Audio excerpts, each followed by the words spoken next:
Eh bien bonjour à tous et bienvenue dans l'épisode 37 du podcast Nature, Aventure, Survie. Un épisode que j'ai mis beaucoup de temps à enregistrer mais dans lequel on va parler d'un truc que j'adore, les champignons.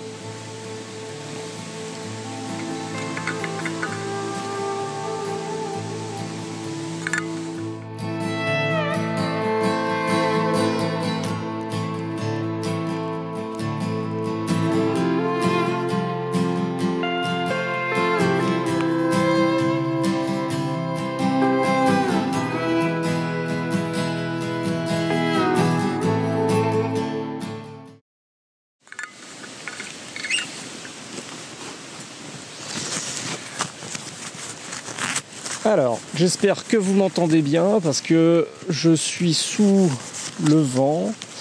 On a le bruissement des feuilles, les feuilles mortes qui volent, les arbres qui bougent.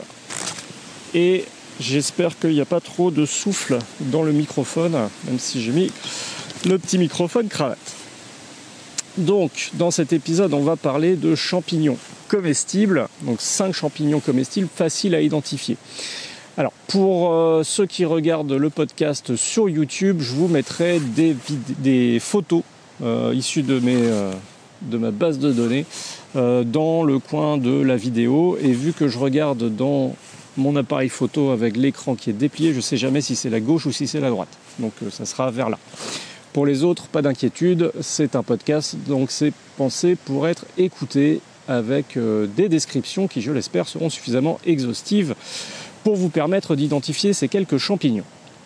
Alors avant toute chose, bien sûr, on met en garde toujours contre certains risques qui se déroulent durant la cueillette. Alors on est d'accord que si vous voulez manger des champignons, vous n'allez manger que ce que vous êtes capable de formellement identifier. Ça vaut aussi pour les plantes sauvages. Donc ces champignons-là, si vous n'êtes pas sûr à 100% que c'est bien l'espèce que vous recherchez, n'allez pas les goûter, n'allez pas les manger même en petite dose. Certains champignons sont toxiques à très faible dose. Ensuite, si vous n'êtes pas sûr de vous, renseignez-vous bien sur des sites sérieux de mycologie. Les seuls qui me viennent à l'esprit, là, c'est MycoDB et je crois que c'est mycorance aussi, .fr, qui sont de vraies bases de données tenues par des passionnés. Et franchement, je me renseigne très souvent dessus. Et preuve est, vous pouvez constater que je suis toujours là. Donc a priori, c'est que ça se passe toujours bien. Sinon, vous pouvez faire appel bien sûr à des guides de terrain, des petits livres. Donc je vous mettrai une sélection dans la description du podcast pour que vous puissiez vous tourner vers des livres sérieux. Ce que je recommande, c'est surtout des livres illustrés de photographie. On va éviter les livres avec des aquarelles dedans, même si c'est un peu plus tradi, c'est comme ça que ça se faisait avant. Je préfère personnellement, je ne dis pas que c'est la meilleure solution, mais je préfère personnellement les livres qui sont illustrés de photographie parce que en général on est allé rechercher un échantillon représentatif, donc un champignon qui représente vraiment bien son genre et son espèce, et on l'a mis en photo. Donc vous, il faut juste être conscient que le champignon que vous allez ramasser ne va peut-être pas correspondre à 100% à la photo, parce qu'il peut être un petit peu dégradé, certains cassent très facilement, on en reparlera, mais voilà, il faut être capable juste de se baser sur le descriptif qui est donné des photographies, le descriptif du champignon avec ses caractères, et le transposer à ce que vous avez face à vous. Et je trouve personnellement qu'une photo, ça aide toujours un peu plus. On est moins trompé sur les formes, les couleurs. Voilà. Enfin, je réitère mon avertissement que j'ai déjà placé dans ma vidéo cueillette de champignons, ne faites plus ces erreurs là. Qui cartonne d'ailleurs, donc je suis très content parce que j'ai l'impression que vraiment ça a trouvé son public et que c'était une vidéo que je voulais absolument faire pour démystifier certains a priori, certaines... Ouais, je pense que vous avez entendu la sirène, bah oui, on est à moins d'1 kilomètre du domicile. Donc voilà, c'était pour démystifier certains a priori, certaines idées reçues, pour casser des mythes en fait, et je pense que ça marche plutôt bien. Donc surtout, ne faites pas confiance aux applications sur smartphone. C'est pareil pour les plantes. Je pense à PlanteNet en particulier. Pour les champignons, j'ai oublié leur nom, mais je reçois des pubs en permanence pour ça. Et pour l'avoir testé, je peux vous dire que c'est de la merde. C'est de la merde parce que, en fait, ces applications-là sont basées sur une intelligence artificielle qui va recueillir les photographies que vous prenez ou que d'autres utilisateurs prennent, va mettre tout ça en commun et, en fait, qui est-ce qui décide d'attribuer une photographie à un champignon ? Eh bien, ce sont les utilisateurs. Ce sont les utilisateurs en comparant avec les autres photographies qui ont déjà été attribuées à ce champignon. Donc, en fait, si l'application n'est utilisée que par des gens qui n'y connaissent strictement rien, eh ben le premier qui va valider une fausse détermination de champignon va entraîner l'autre qui va dire « Ah, bah, ma photo, elle ressemble à ça, donc ça doit être ce champignon-là », et ainsi de suite. Et ça fait boule de neige. Et c'est comme ça qu'on se retrouve avec des trucs genre l'amanite panthère qui est reconnue comme étant une coolmel. Amanite panthère qui est potentiellement mortelle, coolmel qui est un parfait comestible. Donc méfiez-vous de ça. Fin septembre, j'ai vu un avertissement de l'Agence nationale de sécurité sanitaire qui avertissait justement contre des intoxications qui étaient liées à ces applications sur smartphone. Donc à fuir comme la peste. Bon, c'est pas tout à fait exact parce que moi je m'en sers quand même pour obtenir certaines, pour essayer d'obtenir une idée parfois du champignon que ça peut être. Mais ça veut dire que sur le terrain, je prends en photo le champignon, je note le nom et ensuite je consulte sur internet des pages sérieuses pour voir si le nom correspond réellement à ce que j'observe. Mais en aucun cas vous ne prenez pour argent comptant ce que je vous donne. L'application de merde qui souvent est payante et qui enrichit des gens peu scrupuleux qui très souvent n'y connaissent rien à la nature non plus. Mais bon, ça c'est un autre sujet. Je pense que j'ai fait le tour des avertissements. Ah non, j'ai oublié de préciser aussi que la bonne idée, en fait, quand on fait une cueillette de champignons, on a tous très envie de se faire un putain de gueuleton le soir, et de se faire des omelettes, des poêlés, etc. Et surtout un repas bien arrosé. Renseignez-vous vraiment bien sur les champignons que vous consommez, parce que suivant le type de champignon, ils peuvent posséder des toxines qui sont solubles dans l'eau ou dans l'alcool. Ça veut dire que certains champignons, vous allez les consommer, et vu que votre corps est constitué essentiellement d'eau, les toxines ne vont pas passer dans votre sang et vous n'allez pas être malade. Donc ils sont parfaitement comestibles, à jeun. Par contre, si vous commencez à picoler en même temps, vous risquez d'ingérer des toxines qui sont solubles uniquement dans l'éthanol. Et du coup, là, vous allez être intoxiqué. J'y pense parce qu'en fait, je vois un reste juste devant l'appareil. Là, ça doit être un coprin pie ou un coprin noir d'encre. Il est tout dégradé. Vu d'ici, ça va être le coprin pie parce que je vois encore des morceaux blancs dessus. En fait, le coprin pie ne se consomme pas. Le coprin noir d'encre, par contre, lui possède des toxines qui sont solubles dans l'alcool. Donc si vous consommez de l'alcool en même temps que vous mangez une poêlée de coprin noir d'encre, lorsqu'ils sont très jeunes et pas encore dégradés, eh bien vous allez vous intoxiquer. Alors que si vous les consommez à jeun, là, vous allez plutôt apprécier.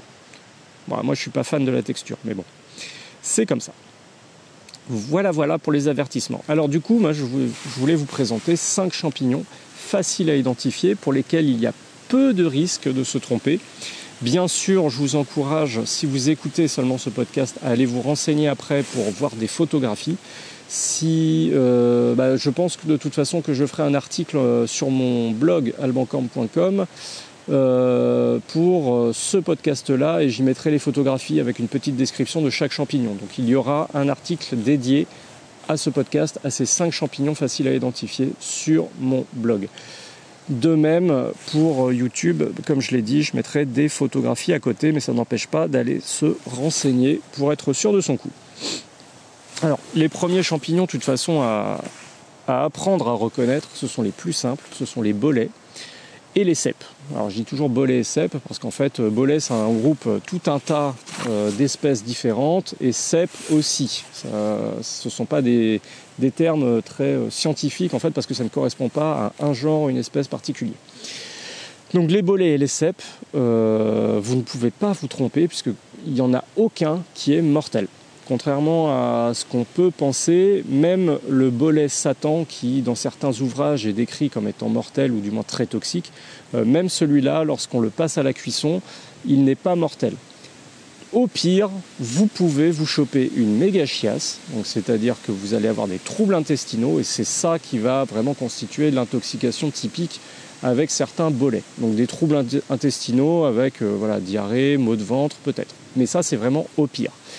D'autres bolets sont immangeables parce qu'ils sont très amers. C'est le cas du bolet radicant par exemple. Si vous le mettez dans votre poêlée, ça va juste gâcher le goût de tous les autres champignons.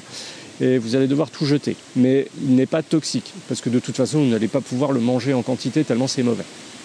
Donc les bolets et les cèpes, on démystifie ça aussi, il n'y en a aucun qui est mortel. C'est pour ça que je pense que ce sont les champignons les plus intéressants vers lesquels se tourner lorsqu'on est débutant. Je parle volontairement là de plusieurs espèces et de plusieurs genres, bolets et cèpes, parce que c'est à vous d'apprendre à les reconnaître. Donc il y a les bolets à pieds rouges, les bolets rudes, le bolet orangé, il y a le bolet orangé du chêne aussi. Il y en a plein à distinguer et ça, ça se fait au fur et à mesure à force d'y être confronté. Et d'ailleurs le mieux pour apprendre à reconnaître les champignons, c'est d'aller sur le terrain avec quelqu'un qui s'y connaît. Il y a des sociétés mycologiques un peu partout, dans toutes les régions. Bon là bien sûr avec le confinement c'est un peu plus compliqué, mais l'idée c'est ça. Allez sur le terrain avec des gens qui s'y connaissent et que vous apprendrez des milliers de trucs en très peu de temps. Donc les bolets et cèpes, pour les reconnaître, c'est très simple. Si vous avez déjà vu un cèpe, vous avez déjà une idée de la forme que ça peut avoir. Donc ce sont des champignons typiques. Le sporophore possède un chapeau et un pied. Généralement, ils sont assez charnus. Et puis leur couleur varie, il y en a des marrons, des bruns, il y en a qui sont jaunes, il y en a qui bleuissent lorsqu'on les touche ou qu'on les coupe. Ce n'est pas un signe de toxicité, c'est simplement l'oxydation d'une molécule qui est à l'intérieur. Bolets et cèpes, par contre, le critère pour vraiment les identifier, c'est de regarder sous le chapeau. Et vous allez constater que contrairement à de nombreux autres champignons, il n'y aura pas de lamelles, il n'y aura pas de piquant, il y aura une espèce de mousse. En fait, cette mousse, c'est ce qu'on appelle les tubes. C'est de là que sortent les spores. C'est comme ça que le champignon fait pour se reproduire. Donc à partir du moment où sous le chapeau vous constatez qu'il y a de la mousse, vous pouvez le ramasser, vous pouvez éventuellement le goûter, l'essayer, essayez quand même de vous documenter pour savoir quel est le bolet que vous avez ramassé. Et normalement, ne t'inquiète pas, ça va bien se passer, comme dirait l'autre. Donc bolet et cèpes, vraiment, moi je trouve que pour les débutants, c'est vraiment la base. Alors, comme je l'ai dit, il y en a qui vont bleuir, il y en a qui sont plus ou moins bons, mais quand vous trouvez des bons cèpes de Bordeaux ou des bolets orangés, franchement, ça fait plaisir. D'ailleurs, le bolet orangé, il porte ce nom parce que son chapeau est orangé, son pied est plutôt brun avec des fibres dessus, il est très charnu, et il tient bien à la cuisson en plus. Pareil, le bolet à pied rouge, comme son nom l'indique, il y a du rouge au niveau du pied. Le bolet Satan, si vous voulez le reconnaître, sachez qu'il est très rouge, son chapeau est blanc et ses tubes sont rouges également, si je me souviens bien. Ça fait longtemps que j'en ai pas vu. J'ai un doute là tout d'un coup, donc à vous d'aller vérifier. Mais voilà, les bolets sont très sympas à reconnaître. Deuxième champignon, facile à identifier et comestible. Alors je vous avoue que c'est un champignon dans lequel j'ai eu beaucoup de mal, à passer l'étape de la dégustation, parce qu'en fait, il ressemble furieusement, pour l'œil qui n'est pas averti, à une amanite. Donc les amanites sont très souvent toxiques, il y en a quelques-unes qui sont comestibles, mais disons qu'elles n'inspirent pas confiance. Donc ce champignon,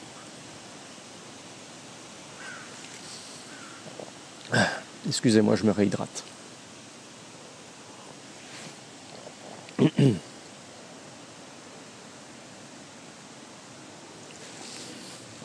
Je me réhydrate avec des champignons médicinaux, je vous parlerai de ça à la fin. Donc ce champignon là, en lequel j'ai eu beaucoup de mal à avoir confiance, c'est la lépiote élevée, que l'on appelle aussi la coulemelle. C'est un excellent comestible. Il faut juste passer l'étape de son aspect un peu reptilien, puisque son chapeau possède des écailles foncées.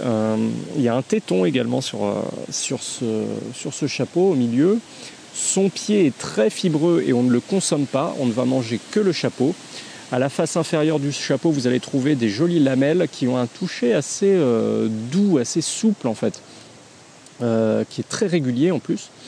Et puis autour du pied, et c'est ça le critère vraiment pour la distinguer de tous les autres champignons, même des autres lépiotes qui sont toxiques, c'est qu'autour de ce pied, il y a un anneau qui est coulissant. Vous allez pouvoir faire coulisser l'anneau autour du stipe sans forcer, sans le déchirer.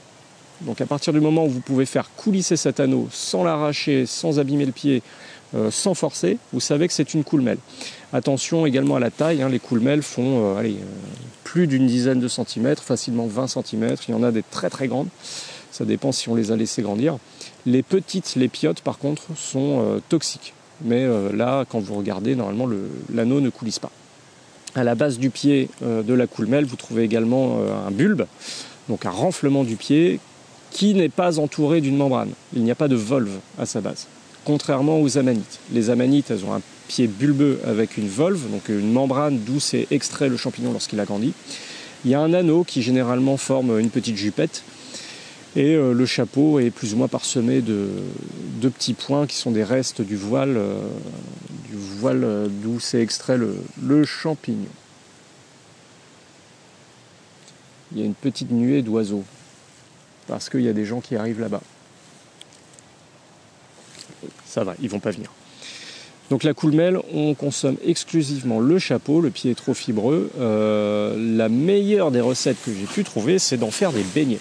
Donc prenez juste le chapeau, vous faites une petite pâte à beignets, vous enduisez bien, et vous foutez ça dans de l'huile bien bouillante. Et c'est vrai que c'est super bon, mais j'ai du mal avec la texture. Je suis pas très fan de la texture en fait. Donc j'ai déjà essayé de cuisiner d'autres façons, mais j'avoue que la coule-mêle, je reconnais que le goût est excellent, mais j'ai du mal avec la texture et je ne sais pas pourquoi. Troisième champignon que j'aime beaucoup parce qu'en fait celui-là on ne le distingue pas à son aspect visuel, on ne va le reconnaître que grâce au sens du toucher. C'est un champignon qui a une forme d'entonnoir lorsqu'il est bien développé. Sa chair est blanche avec des lamelles qui se cassent très facilement. Et le dessus de son chapeau par contre a une couleur qui est très variable. Ça peut aller du pourpre violacé très foncé jusqu'au gris cendré vraiment foncé également, voire très clair lorsqu'il est délavé. Ça peut même tirer sur le vert. Donc on se méfie de la couleur, ce qui n'apporte pas assez d'informations. Par contre, lorsque vous allez passer les doigts sur les lamelles, vous allez voir que celles-ci peuvent casser très facilement. Donc certains disent que ça casse comme de la craie. Moi je trouve que ça casse juste, ça casse quoi. Et surtout le toucher, on dit qu'il est lardacé, c'est un toucher gras, un peu comme si quelqu'un avait frotté du beurre au niveau des lamelles de ce champignon. Ce champignon, c'est la russule charbonnière, qui est un très bon comestible. Il existe plein d'autres russules, mais certaines sont toxiques. Une autre qui est rigolote, mais qu'on a du mal à manger, c'est la russule verdoyante, parce qu'elle a un aspect vraiment dégoûtant. On a l'impression de voir des miasmes, du vomi ou des glaires sur son chapeau, donc ça donne pas envie de l'ingérer. Donc la russule charbonnière, j'ai oublié de vous donner les noms latins. Russula cyanoxantha pour celle-là. Celle-ci, par contre, elle est vraiment, c'est un bon comestible. On l'identifie grâce à son toucher gras. Du coup, je reviens sur les bolets et les cèpes. Vous avez plein de noms différents en nom latin, donc ça ne sert à rien d'épiloguer. Par contre, la coule-mêle, c'est Macrolepiota procera. Macrolepiota parce que c'est une grande lépiote. Contrairement aux lépiotas normales qui sont les petites lépiotes et qui, pour la plupart, sont toxiques. Donc coule-mêle, Macrolepiota procera, russule charbonnière, Russula cyanoxantha, et on passe du coup à Fistulina hepatica. Donc il y a un nom transparent puisque en français on dit fistuline hépatique. Elle est plus connue sous un nom un peu plus glorieux peut-être, qui est langue de bœuf. Donc la langue de bœuf, c'est un champignon qui pousse sur les arbres. Ça signifie qu'il n'y a pas de pieds et de chapeaux vraiment différenciés comme on peut le voir sur la plupart des autres champignons. On voit juste une espèce de langue, effectivement, qui s'extrude de l'écorce de certains arbres, alors surtout sur les feuillus, châtaigniers, chênes, sur quoi d'autre? Sur les charmes, non, je n'en ai jamais vu sur les charmes. Surtout les châtaigniers et les chênes, effectivement. Donc on a l'impression de voir une langue qui s'extrude de l'écorce, de couleur rouge. Alors ça peut être un rouge très pétant, lorsqu'il est très jeune. Après, ça a tendance à s'assombrir, à devenir brunâtre. Mais surtout, la surface est couverte de petites papilles, exactement comme une langue. Là, vous ne pouvez pas faire d'erreur. Quand vous coupez ce champignon, vous allez voir que la chair, elle est veinée. Il y a des veines un petit peu plus claires à l'intérieur, plus roses. Et il y a un liquide légèrement épais qui s'en échappe. Ça rappelle un peu la salive translucide. Donc la langue de bœuf, c'est un des rares champignons que l'on peut consommer cru en sashimi. C'est acidulé, mais sinon en cuisson, ça vous fait vraiment un steak vegan, quoi. Donc un steak fongique. C'est charnu, c'est plutôt pas mal. Il y a un petit goût, il y a une petite pointe d'acidité en fait qu'il faut corriger à la cuisson, mais qui est plutôt agréable, on va dire. Et enfin, je termine avec des tout petits champignons, mais qui sont vraiment mes préférés, parce que c'est ceux que j'adorais ramasser avec mon papa quand j'étais gamin. Ça s'appelle, alors, on les surnomme les petits violets, mais leur vrai nom de champignon, ce sont les laccaires améthystes, Laccaria amethystina. On les reconnaît très facilement parce qu'en général, ils sont de petite taille, avec un stipe très fin, un chapeau qui est un peu ondulé, et surtout une couleur violette très vive. Donc on les retrouve surtout en terrain acide, à proximité des châtaigniers et des houx. C'est là qu'ils poussent le plus souvent, mais on peut en trouver aussi un peu partout, mais en moindre quantité, on va dire. Donc ceux-là, en fait, vous allez voir, dès que vous en trouvez un, vous allez en trouver plein autour. Du coup, vous pouvez très vite en ramasser une bonne petite quantité. Ça vous fait une petite poêlée sympathique et surtout, ils restent très fermes à la cuisson et ils ont un goût assez délicat. Donc, ce sont des champignons, moi, que j'apprécie beaucoup et que je cuisine, voilà, juste dans du beurre et puis ensuite à mettre dans une omelette, par exemple. Donc, les laccaires améthystes, ils sont vraiment très jolis. Et avec leur couleur flash, vous ne pouvez pas les louper, il n'y a pas de risque de confusion.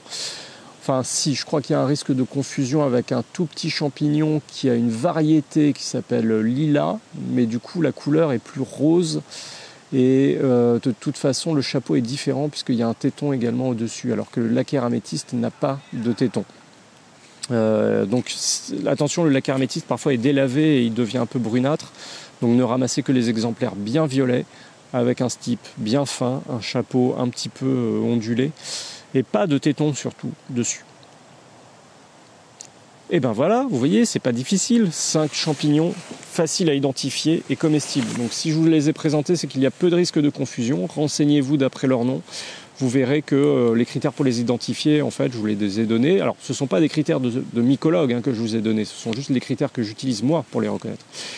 D'ailleurs, je vais probablement publier très bientôt une vidéo sur une sortie que j'ai faite avec un copain qui voulait découvrir les champignons. Je lui donne également que les critères que moi j'utilise. Je ne prétends pas être un mycologue averti, bien au contraire. J'ai encore beaucoup de choses à apprendre. Donc renseignez-vous bien et vous pouvez vous faire voilà, comme ça des bonnes récoltes. Au moment où j'enregistre ce podcast, il est encore temps d'y aller, mais je crois que déjà les langues de bœuf commencent à disparaître. J'en ai vu juste une ou deux en venant. Donc il est encore temps de foncer et de les ramasser. Je termine donc pour vous parler d'un... Alors c'est pas un partenariat, soyons clairs. Je vais pas le ranger là, je vais le ranger là. Juste pour vous dire que j'ai été contacté et on m'a offert une occasion de vous proposer un code promo que moi je n'ai pas le droit d'utiliser, mais que vous pouvez utiliser, avec la marque britannique Time Health. Alors Time Health, ils font des compléments alimentaires, donc uniquement des trucs bio, sourcés responsables, etc., tout ce que vous voulez, et des trucs qui marchent, donc uniquement des plantes qui ont vraiment derrière elles de sérieuses études scientifiques, mais également des champignons médicinaux, et ça, il faut le souligner. Les champignons médicinaux, c'est assez difficile de trouver des bonnes sources pour s'approvisionner, et avec Time Health UK, eh bien, écoutez, moi je suis très content des produits que je consomme chez eux. J'en commande régulièrement. Ça fait un peu plus de... Alors ça fait 6 mois ou 1 an, j'ai même oublié tellement c'est rentré dans mes habitudes. Je crois que ça fait un peu plus de 6 mois. J'irai pas dire 1 an, pour être sûr. Ça fait un peu plus de 6 mois que je consomme chez eux un complément alimentaire qui s'appelle le Mushroom Complex. Si, ça fait plus d'1 an. Le Mushroom Complex 6 à l'époque, et maintenant c'est le Mushroom Complex 8. Donc ce sont des petites gélules qui contiennent, comme leur nom l'indique, 8 champignons médicinaux. Vous prenez ça le matin et vous avez la pêche pour toute la journée. Vous avez la pêche au niveau physique, au niveau cognitif également. Donc moi je prends ça quasiment tous les jours, et quand je le prends pas, enfin quand j'ai arrêté ma cure en tout cas, j'ai senti que c'était un petit peu plus difficile de faire aller. Et pourtant, je continue à faire du sport, je mange sainement, etc. Bref, vous savez, kettlebell, course à pied, etc. Donc le Mushroom Complex 8, déjà, moi, en tant que complément alimentaire, je ne peux que le recommander parce que je l'ai testé et j'approuve. Ensuite, chez eux, bien sûr, j'ai testé d'autres produits dont je ne suis pas convaincu. Par exemple, le Tribulus terrestris, chez eux, j'en ai pris, mais j'ai pas vu la différence. Donc ça, je vous le dis, par honnêteté intellectuelle, voilà, si je vous parle d'un produit chez eux, et je vais vous parler que de 2 produits, c'est que je suis convaincu. Donc il y a le Mushroom Complex 8, et surtout, alors le truc qui m'a éclaté, c'est le café soluble aux champignons médicinaux. Et celui-là, eh bien, pour le coup, ça m'a permis de faire diminuer ma consommation de café, et ça a un super goût, et ça donne la patate. Alors ça donne pas la patate comme le café, à être tout nerveux, à transpirer, à grincer des dents. Ça donne la patate plus parce que on a un vrai éveil, on est vigilant, on est alerte, et j'ai quand même l'impression que le cerveau fonctionne 10 fois mieux. Et en plus, vu que c'est du café soluble, vous pouvez doser facilement. Donc techniquement, je prends une cuillère à café le matin dans un petit peu d'eau chaude, et ça suffit pour toute ma journée. Ça fait que je ne consomme plus de café après dans la journée, alors que je suis un caféinomane assez sévère. Donc le Mushroom Coffee, je suis parfaitement convaincu de ça, et c'est grâce à ce produit-là en fait que Time Health UK est venu me trouver et m'a proposé donc un code promo. Le code promo, c'est Alban15, ça vous permet de bénéficier de 15% de réduction à partir de 15 livres d'achat chez eux, 15 livres sterling. Donc ça fait, allez, à la louche, ça doit faire 17 €, un truc du genre. Alors le café, il est à 18 ou 19 livres, je ne sais plus exactement. Du coup, en fait, ils m'ont fait ce code promo uniquement pour que mes auditeurs, mes lecteurs, mes spectateurs puissent commander et essayer par eux-mêmes ce café-là. Donc saisissez l'occasion parce que c'est un code que vous trouverez nulle part ailleurs. Je vous mets toutes les infos dans la description, et je le redis, ce café, je dirais pas que ça a changé ma vie, mais quasiment. Et d'ailleurs, là, j'attends avec impatience mon ravitaillement parce que je n'en ai plus. C'est assez cher, c'est vrai, mais par contre, vous l'utilisez en quantité raisonnable et ça vous dure facilement 1 mois. Après, voilà, vous faites le pour et le contre, je ne suis pas votre maman. Si ça vous intéresse de tester, allez-y. Moi, en tout cas, je sais que je suis convaincu. Et je vous disais que je me réhydrate aux champignons médicinaux, non pas parce que j'ai du café là-dedans, j'en ai plus, tout simplement parce que je me suis fait une tisane et dedans je rajoute, alors c'est une autre marque, c'est pas Time Health UK, c'est Hifas de Terra, c'est espagnol, ils sont installés en Galice, et eux par contre ils ont des champignons vraiment d'excellente qualité aussi. Et ils ont un produit qui m'a fait marrer, que j'ai testé chez ma copine de Quimper, pour laquelle j'ai fait de la pub sur Instagram. Donc c'est un miel enrichi à la poudre de cordyceps. Le cordyceps, c'est un champignon médicinal qui donne la patate. Et du coup, je mets un petit peu de miel toujours dans les tisanes lorsque je les emporte avec moi dans la nature. Et là, vu que ça caille, franchement, ça fait aussi du bien. Bon, du coup, pour plus d'informations, comme d'habitude, vous pouvez me retrouver sur Instagram. L'adresse, c'est @albancamp. Je passe beaucoup moins de temps sur Instagram, tout simplement parce que je suis débordé depuis la rentrée scolaire de septembre. Comme vous le savez, je suis prof, personne n'est parfait. Et d'habitude, j'ironise énormément sur les profs, et je dis moi-même que je suis tout le temps en vacances, tout le temps en grève, ou que je n'ai rien à foutre. Mais là, en fait, je ne peux pas faire cette blague-là parce qu'on en bave tous. Donc une grosse pensée à mes collègues enseignants, notamment depuis les tristes événements de Conflans-Sainte-Honorine, un collège que ma compagne connaît bien, malheureusement.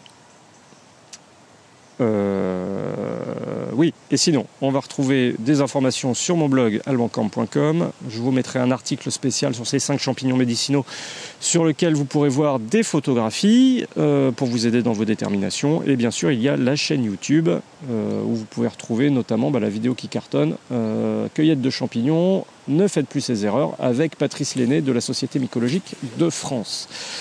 Voilà, et vous trouvez aussi d'autres vidéos sur les champignons, sur le bushcraft, sur plein d'autres choses. Et bientôt, je posterai donc une vidéo balade où je pars avec un copain sur le terrain et je lui présente simplement les critères que moi j'utilise pour reconnaître les champignons, pourquoi certains champignons peuvent nous permettre de nous orienter, une lecture de terrain très rapidement. Bon, c'est juste une balade, donc ne vous attendez pas non plus à quelque chose d'incroyable.